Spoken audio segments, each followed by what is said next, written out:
Thursday Insights, Danielle Noyce here for the 1 Degree Outside Weather Network. A brief overview of what this video will cover, and we will dive into the details. Sub-zero again Friday night. That's the actual temperature without the wind factored in. Thankfully, with high pressure cresting overhead, there won't be a whole lot of wind Friday night, but it's a bitterly cold start Saturday morning. Sunday, bomb cyclone offshore. We talked about it yesterday. This storm is going to rapidly intensify south and east of New England. The impacts will hinge on the exact track. So, still over 48 hours out from this event, we are going to talk about what we know and honestly what we don't at this point and how you can best plan depending on your location. And it is going to be all about that. Let's start with the atmospheric energy first. High in the sky, it's these bundles in yellows and orange you see here. So there's a couple different things going on here. We have an upper level low that's off the Baja, little subtropical jet off the Pacific. A piece of that energy is going to feed across Mexico into the Gulf and play a role in this developing storm. At the same time, energy up near Hudson Bay, just west of there, will dive southward. There's that energy. Both of these combining, tapping the Gulf with that Pacific influence, the Atlantic over the warm Gulf waters, and strengthen. Where is the bulk of the energy? Did you notice? It's off to our south and east. There are some little bundles over us, but the bulk of the energy for this storm will be out over the ocean. Now, if the exact storm center tracks a little bit closer to New England, we will get into more of the snow shield. If it tracks a little farther offshore, we actually may get completely missed or mostly missed. So that's why I say a difference of even 10 to 20 miles in this scenario is going to play a big role. Now, portions of the Mid-Atlantic and the Carolinas, this is going to be a major snowstorm. Pockets of snow will continue to fill in Friday night, in through the day, Saturday. Sunday, for us, yes, the storm offshore. So here's what we know.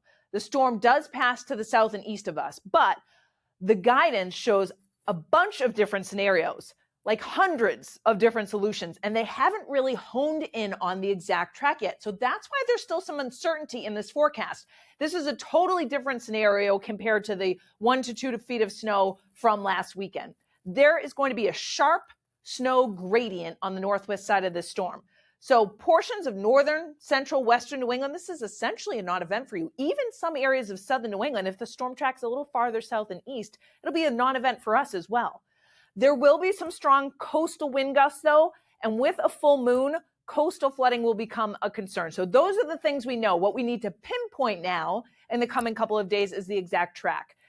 The snow shield would spread in on Sunday pre-dawn and last through the day on Sunday. Multiple tide cycles may be impacted as well. So predicted snowfall for some portions of the Carolinas shows 8 to 12 inches. So anytime we get a couple of inches in these zones, things come to a halt. They just don't have the equipment. And we're talking about localized amounts over a foot all the way to the coastline of the Carolinas and Virginia Beach, and a few inches that extends all the way back down into northern Georgia, much of South Carolina, in through West Virginia as well, and parts of the Mid-Atlantic. But this is going to be the jackpot for this storm. For us, what I've been showing you the past couple of days are the probability maps. What are the chances that we get, over a certain amount of snow? And the probability of 6 or more inches has been decreasing. That's been the trend, at least right now. For somewhere like Boston, about a 30% chance, but less than that north and west of town. So could there be a little bit of plowable snow? Yes.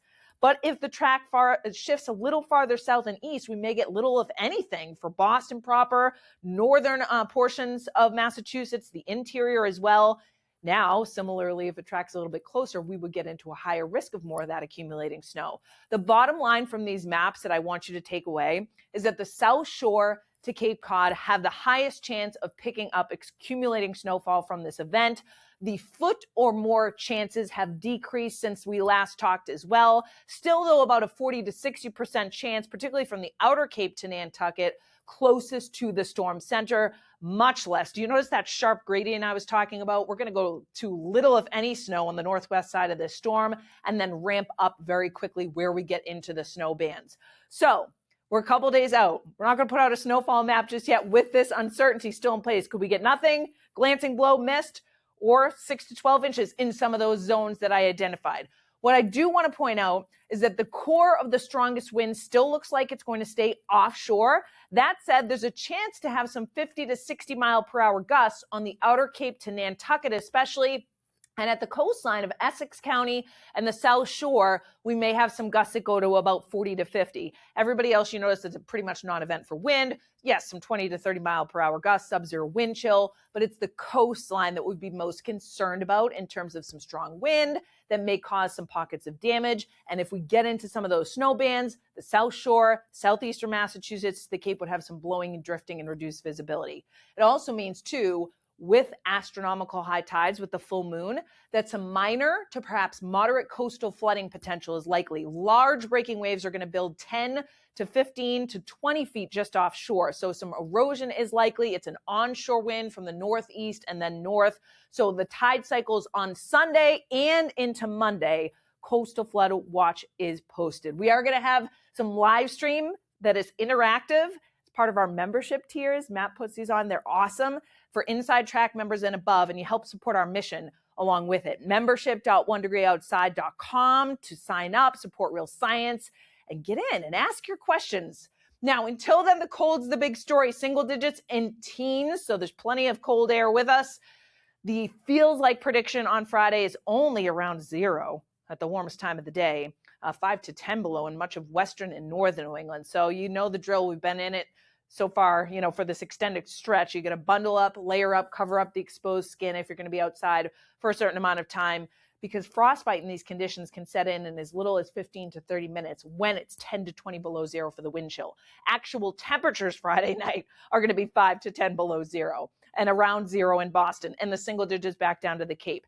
Thankfully, there won't be a whole lot of wind. It should be less than 10 miles per hour, but that said, the wind chill is going to drop to about 15 to 20 below 0 in some of the coldest spots of New England. So the feels like prediction Friday night, yes, is in that dangerous zone where you don't want to be out for a prolonged period of time if you're not dressed appropriately.